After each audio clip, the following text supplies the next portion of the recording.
Hello friends, it's MBA submission week, and what that basically means is that I have a submission due on Sunday and I want to tell you all about it.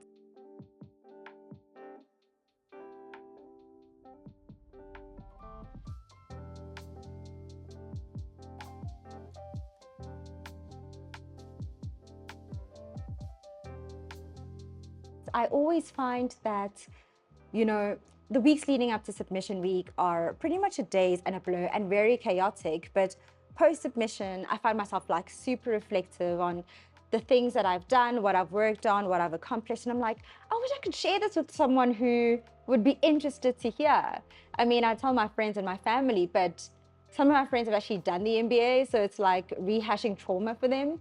And with my family, like we're in completely different industries. So I do sometimes wonder if these insights of mine are as revolutionary or as insightful as I think they are, or as helpful as I hope for them to be. So I thought, what better place to place all of my ramblings about what I'm learning on the MBA than my channel. So this weekend, I am getting ready to submit 2 things.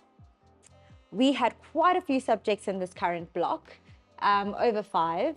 I don't really remember them all from the top of my head. There really are just like so many and they all come at once.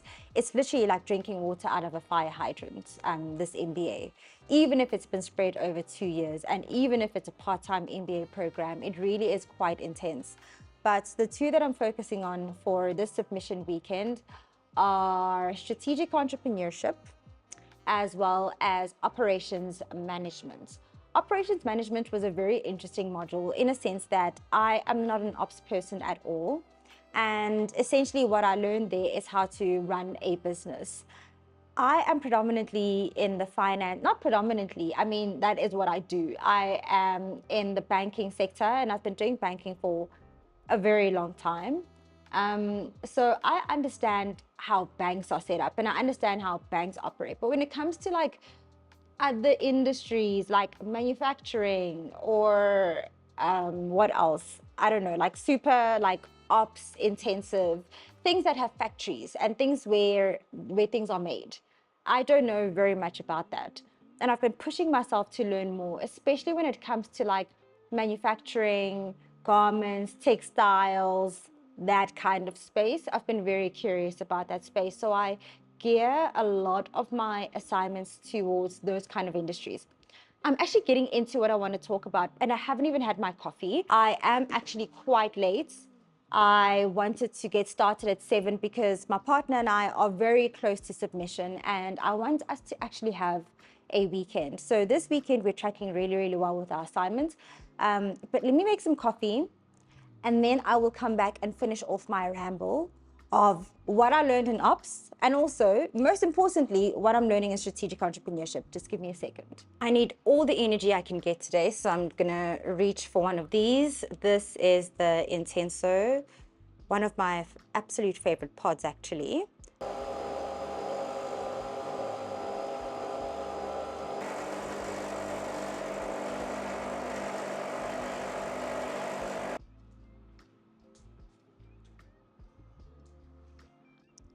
Okay, I'm back and I'm fed. So the point that I was still on was essentially around, I feel like the MBA is just like the gift that keeps on giving. You learn quite a few things in a very short space of time. And honestly, you could come out with a lot of things. You could come out with more knowledge. You could come out with more networks. And just depending on how you decide to just play everything and leverage your learning experience, you really do walk away with a lot of invaluable things. And it's not to say that, you need to do your MBA in order to get these things, but it's just the process of the MBA is one that essentially lends itself to you doing that work in order to get the MBA as a qualification. So that's the outcome. And what I mean by that is like networking, as an example. There's certain assignments that I need to speak to people in my organization who I would have absolutely no reason to speak to. And now with the assignment that I'm working on in the specific niche topic, I know I can reach out to X, Y, and Z individual And the back and forth engagements facilitates me now having a relationship with people I never would have had relationships with. Same thing goes with outside of the industry that I work in, where, as I was saying, in operations management, it's about learning how to run a business end to end. You learn about financials, you learn about marketing, you learn about batch versus single units of production. You learn quite a lot of things, and they touch on multiple industries. And as I was saying, I've been very fascinated recently about manufacturing, textile, garments, and how those businesses are set up. And as a result of that, I've been able to leverage my network and have different types of discussions. So this I mean networks outside of my organization, right? Outside of the things that I do for work.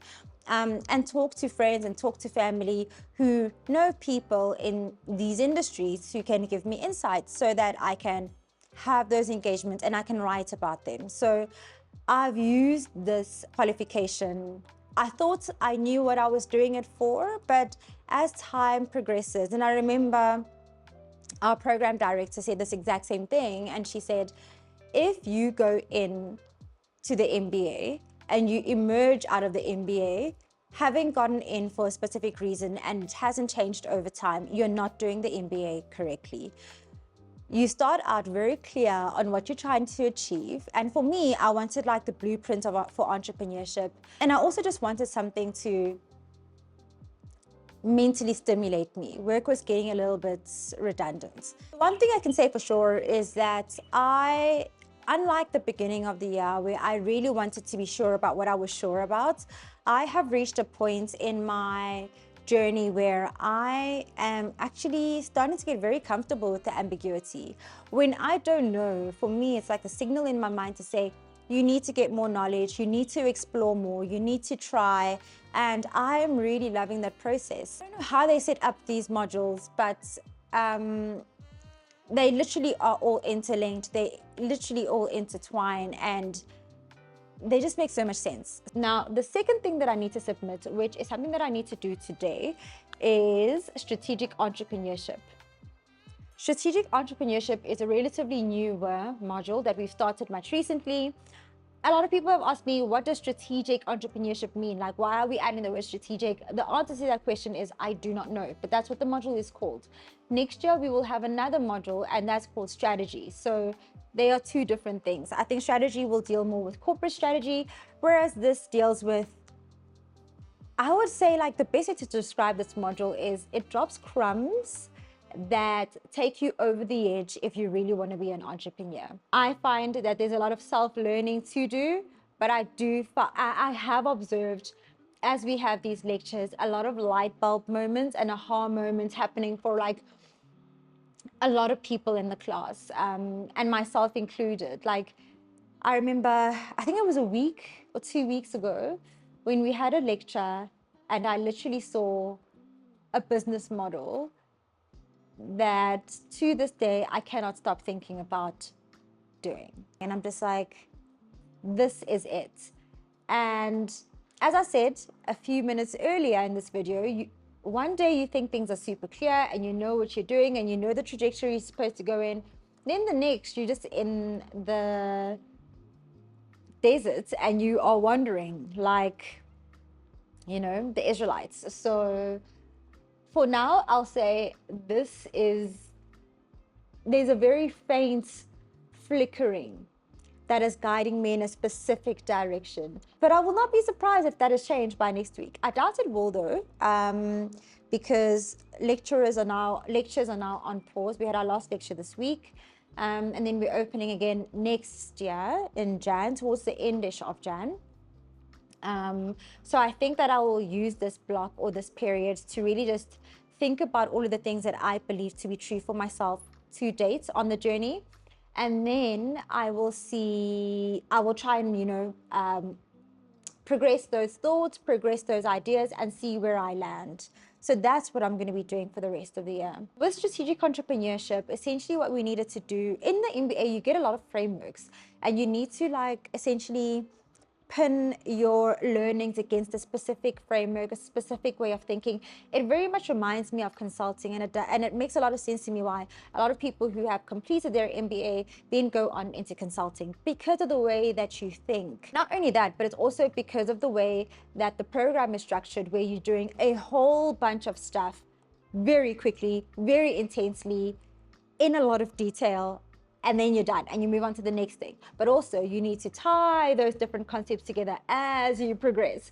It's a very complex degree, but very fun if you are a strategic person and if you're a deep thinker. So I'm really loving it. On this particular assignment, essentially just about applying the entrepreneurship grid against 4 competitors.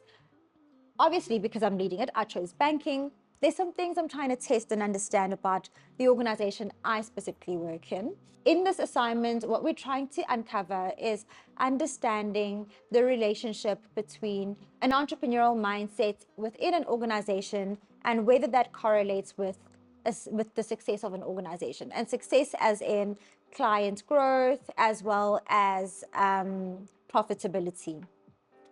So it's been quite fun. The way that I usually approach writing has evolved in a sense that when I first started my MBA journey, I'd spend a whole lot of time doing a whole lot of research, understanding the topic that I'm trying to write about.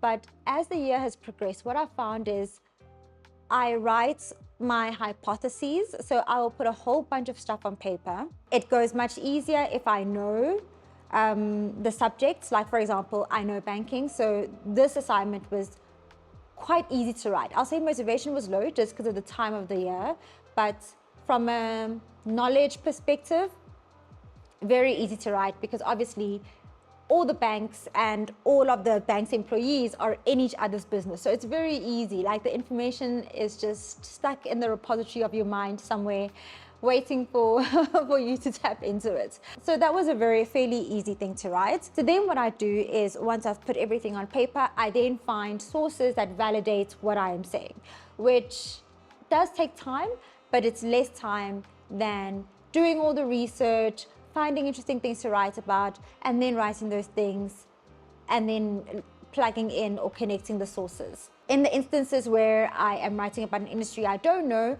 I write a lot of hypotheses. So I'm just like, I want my paper to sound like this. I want it to read like this. And then I start just writing things. Like, if I'm like for textile, for example, I wrote a case study on Shein and the impact of Shein on the textile and manufacturing industry in South Africa. And I was like, I am speculating that Shein has had an X impact on South Africa. But I also want to write about the history of manufacturing in South Africa, and I took it all the way back to colonial times, and then apartheid, and then the impact of that, and the impact on the rand, and where we are today, and how the manufacturing sector has shrunk over the years, and how it's just more profitable for even local players to import, because we do not have the competency, we do not have the manufacturing muscle or the industrial muscle to compete with players like China, where they can produce things at scale, and the government has tariffs as well as policy that supports the manufacturing and the textile industry in those markets. We just cannot compete. But what we do have as a continent and as a country is the raw materials. It's just the processing of it that hasn't been optimized, that makes it unprofitable. That was essentially what I wanted to say. Closing off with what to do with Shein. If I was the commissioner of SARS, what to do with Shein. If I was a local player, what to do with Shein. If I was Shein, what to do with Shein in South Africa. So that's what I wanted to talk about, and I spent a very long time just writing my thoughts, writing what I think. I did some light research, like there was just some things I didn't know, like I didn't know what the standing government was, what their plans were for manufacturing, because I'm obviously not in that industry. So I spent a lot of time doing that research and understanding, okay, what are they actually doing? What are the commitments? What policies are written down? How are they protecting the local industry? And then once I got that insight, then I had more hypotheses, and that was a fun case study to write. As you can tell, I loved it. When it comes to strategic entrepreneurship, I'm doing a very similar thing where I am speculating a lot of things around entrepreneurship and the entrepreneurial mindset. I've been very blessed in the sense that I've worked very closely with incubators in my organization, very closely with the pockets of entrepreneurial mindsets in the organization. And I found that this assignment has helped me a lot with understanding how other organizations are set up compared to how my organization is set up, and then taking these learnings and saying, look, in my research I found X, Y, and Z. This organization does it like this, we do it like this. Why not leverage it in this way so that we can become successful? And because I hold those really key relationships with individuals who can actually make those changes, I find the work that I've been doing on the MBA very fulfilling.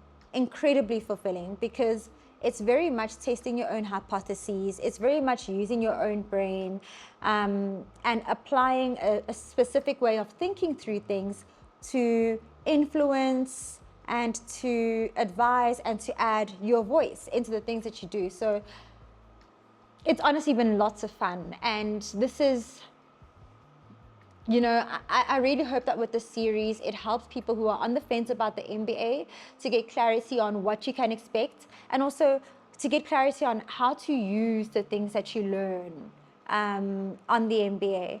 I speak to a lot of people around like whether or not they're wanting to do the MBA and how I landed on my decision. And you know, when I do have those conversations, I find that they drag on for hours and hours, and I'm left feeling like, oh, I missed this, or I didn't articulate this well enough. And I really just hope that, you know, from this series of things I learned from my MBA this week, it just becomes clearer for people to compare outcomes and to also compare the decisions that they must make about the journey, the academic journey that they want to go on. In everything, I would say now, you know, pursuing my third qualification is just to say education can be lots of fun. And when you are pursuing, like, you know, your next qualification, like even from honors level, it's important to do things because you enjoy them. You should be able to operate from a position of wanting and desiring, and it would be fun too, because life is so long for you to trudge along something you don't quite enjoy, and you're doing it from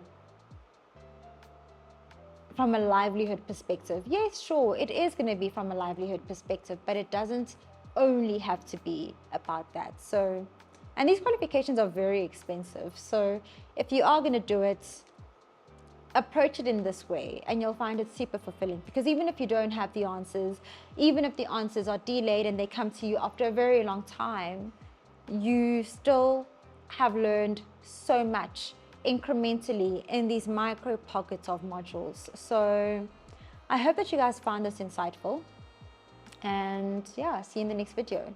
Ciao for now.